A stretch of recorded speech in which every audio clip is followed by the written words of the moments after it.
I was halfway through reviewing quarterly reports when my phone rang.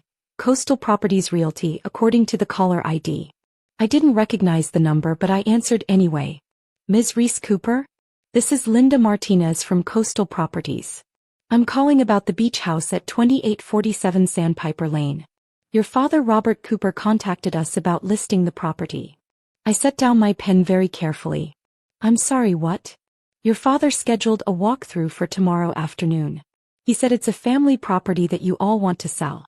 I'm calling to coordinate timing. We'd love to have all family members present for the initial consultation. There won't be a consultation, I said, my voice measured.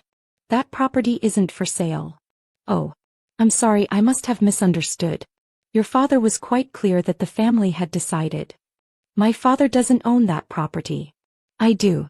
Fully. And I never authorized any sale. There was a pause on the other end. I see. Mr. Cooper seemed very certain. He signed our listing agreement this morning. He signed an agreement to sell a house he doesn't own. I'd suggest you verify ownership before proceeding further. The property records are public. Of course. I apologize for the confusion. I'll contact Mr. Cooper immediately. After she hung up, I pulled up the property records on my computer. There it was, 2847 Sandpiper Lane, Ocean Vista, California. Owner, Reese Elizabeth Cooper. Purchase date, March 2020. Clear title, no liens, no co-owners. My beach house. The one I'd saved for 8 years to buy. The one I'd renovated myself, spending weekends painting and updating fixtures. The one my family called the family vacation home, despite never contributing a single dollar. I called my property lawyer. James, I need you to send a cease and desist to Coastal Properties Realty. My father just tried to list my beach house for sale. Your father doesn't have ownership stake, does he? None whatsoever. Never has. But apparently that didn't stop him from signing a listing agreement. I'll draft something immediately. And Reese? You might want to record a homestead declaration just to make the ownership absolutely ironclad in public record. It'll prevent any future confusion. Do it. Whatever protects the property. After I hung up, I sat staring at my computer screen. The beach house had been a point of contention for 3 years, ever since my parents discovered I'd bought it. They'd always assumed that when Grandma Pearl died and left me money, I'd share it equally with my siblings. Instead, I'd used my inheritance plus my own savings to purchase property in my name only. But it's a family beach house, my mother had protested when she first saw it. We'll all use it together, right? You're welcome to visit when I'm there, I'd said. But it's my house. My investment. They'd acted like I'd agreed to their vision. Rotating weekend schedules, family holidays, my siblings bringing friends without asking. I'd tried to establish boundaries, but they ignored them. My brother Kyle had given keys to 3 different friends. My sister Morgan had hosted her bachelorette party there without telling me, leaving wine stains on my new couch. And now Dad was trying to sell it. My phone buzzed with a text from my mother. The realtor called your father very upset. What did you tell her? We're trying to do something good for the whole family. I called her directly. Mom, you can't sell my house. It's not just your house, Reese. Grandma Pearl would have wanted all her grandchildren to benefit. Grandma Pearl left the money specifically to me. She wrote a letter explaining that I was the only grandchild who'd visited her regularly, who'd helped with her medical appointments, who'd actually cared. That's why I got the inheritance. That money should have been shared, Mom insisted. It was Grandma's money. She chose how to distribute it. And I chose to invest it in property. My property. But we've all been using the beach house. Without my permission most of the time. Mom, Kyle gave keys to people I've never met. Morgan threw a party that caused $2,000 in damages. I've been trying to establish boundaries for 3 years, and you've all ignored them. Because it's family property, Mom said, as if saying it enough times would make it true. It's not. It's my property. Only my name is on the deed. Only I pay the mortgage, insurance, property taxes, and maintenance. That makes it mine. Your father already signed the listing agreement. He signed an agreement to sell property he doesn't own. That's not legally binding. I've already contacted my lawyer. You're bringing lawyers into this? Mom's voice rose. Over a family misunderstanding? Dad tried to sell my house without my permission. That's not a misunderstanding. That's fraud. How dare you accuse your father? I'm stating facts. He doesn't own the property. He can't legally sell it. The end. I hung up before she could respond.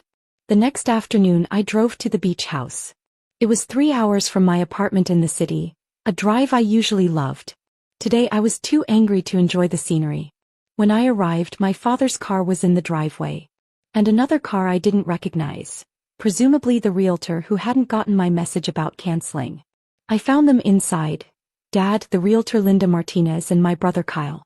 They were walking through the living room, Linda taking notes on her tablet. The open floor plan is excellent, Linda was saying. Very desirable for buyers. We should highlight the ocean views, the updated kitchen. There won't be any highlighting, I said from the doorway. Because there won't be a sale. Dad turned, his expression shifting from surprise to irritation. Reese, I thought you were working today. I was. Then I got a call about someone trying to sell my house. I looked at Linda. Did you verify ownership like I suggested? Her face flushed. Your father showed me documents.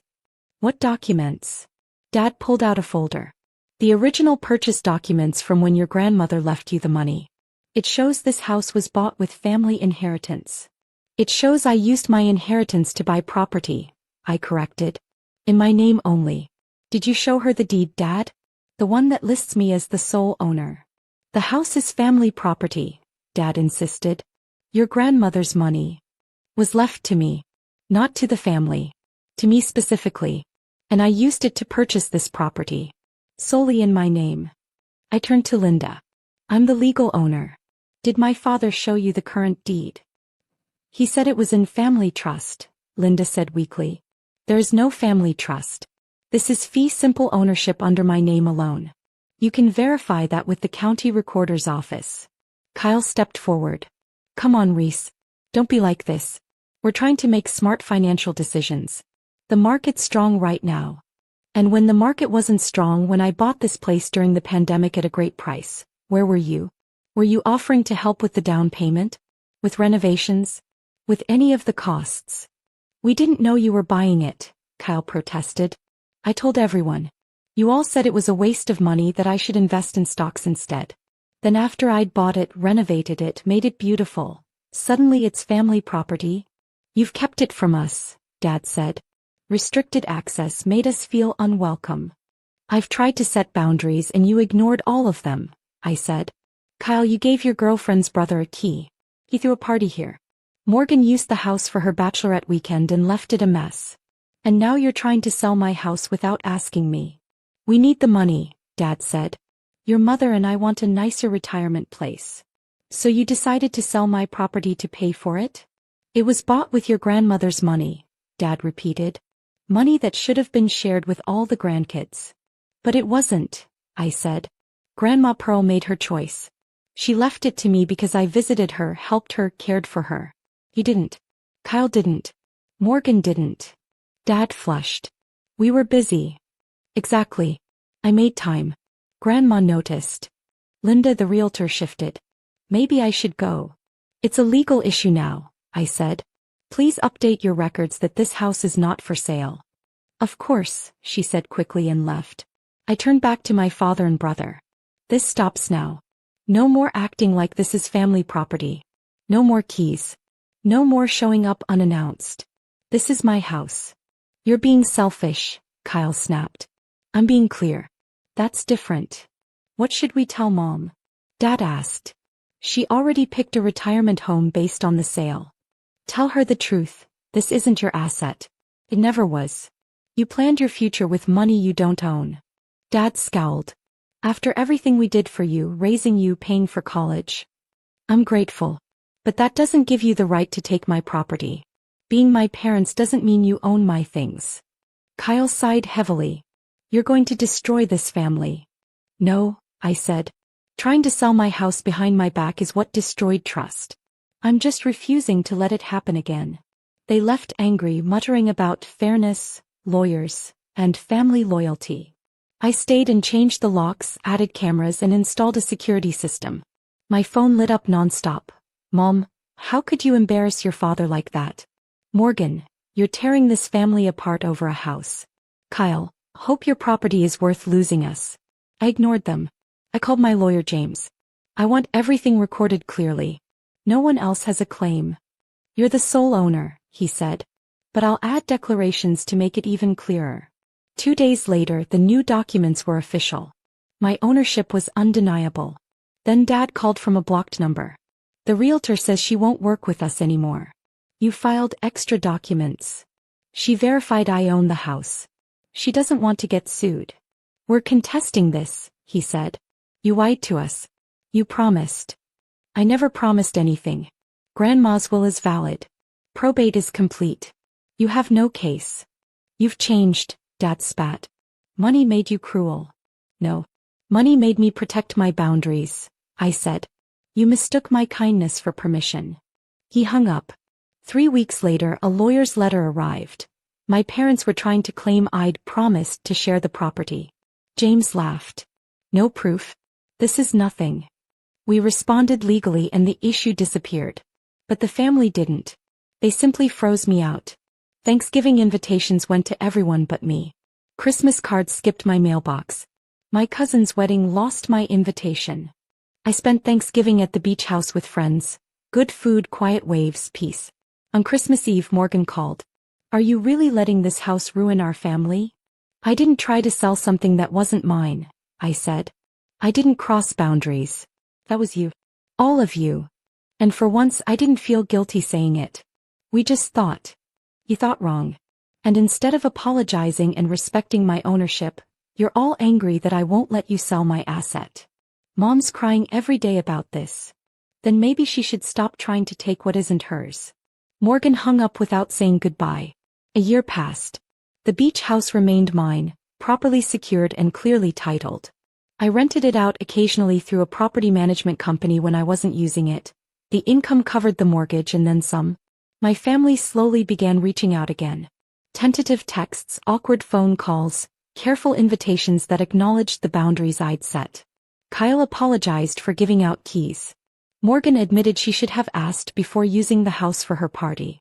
Dad never apologized. But he stopped trying to sell my property, which was its own form of acceptance. I didn't need them to understand why Grandma Pearl left me the money. I didn't need them to approve of how I'd used it. The property records spoke clearly enough. Sole owner, clear title, no claims. Sometimes the best family heirloom isn't something you inherit. Something you build and protect yourself. The beach house was mine. The deed said so. And finally everyone else accepted it too.